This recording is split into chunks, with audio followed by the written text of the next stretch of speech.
Hello အားလုံးမင်္ဂလာပါရှင်ဒီနေ့မှာတော့ cheesecake မုံလုံးလေးလေးကိုလာမျှဝေပေးသွားမယ်ဖြစ်ပါတယ်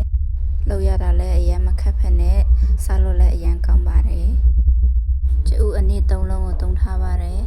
ကျူအနည်းကိုလုံးဝတင်မြတ်တမအောင်မွေပေးရပါမယ်ထော်ပတ်20 gram နဲ့နွားနိုး150 ml ကျူအနည်းနဲ့ရောတမအောင်မွေပေးရပါမယ်ကျုံမုံ100 gram တံပြာတီးတစ်စိတ်တကြား50 gramလောဝညက်တီအထိခလောက်ပေးရပါမယ်ဒီလိုအနေထားဆိုကျုပ်အနေနဲ့ရောမွေရပါမယ်နှစ်ခါလောက်ခွိုင်းပြီးမှမွေပေးရပါမယ်မဟုတ်ရင်သူကအသားမညက်ဘူးပေါ့နော်ဒါဆိုမဟုတ်ဆက်ထဲကိုထည့်ပြီးဖုတ်လို့ရပါပြီဒီနေရာမှာ cream နဲ့တရက်တီးကိုတုံထားပါတယ်ယိုမရှိဘူးဆိုရင်ရိုး cream လေးလည်းရပါတယ်အပေါ်မှာလောင်းထည့်ဖို့ cheese 20 gram နဲ့နွားနိုး100 ml လောင်းထည့်ပါမယ်ဒီလိုအပေါ်မှာစမ်းပေးပြီးရင် cheesecake မုံလေးရပါပြီရှင်ကြည့်ရှုအားပေးမှုအတွက်အထူးကျေးဇူးတင်ပါတယ်ရှင်